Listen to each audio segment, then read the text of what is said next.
اول حاجه تحبها في نفسك ان تكون في سلام مع نفسك انت،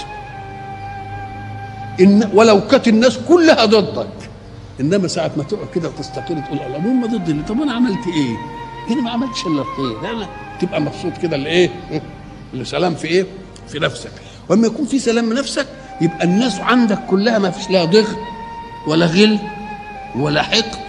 وهي دي اللي قال عنها رسول الله صلى الله عليه وسلم لما قال يدخل عليكم الساعة رجل من أهل الجنة، فدخل رجل عرفه القوم، فلما انصرف قام واحد منهم وذهب إلى الرجل ليعلم ماذا يصنع. ايه يعني بتعمل ايه انت ما دام انت عن النبي بشرك كده بالجنة؟ فما وجدش الراجل ابدا بيعمل حاجة زي ده ابدا. قال له يا اخوان ما ربنا النبي بشرك بالجنة ليه؟ قال والله إني لا أصلي كما تصلون، وأصوم كما تصومون، وأزكي كما تزكون،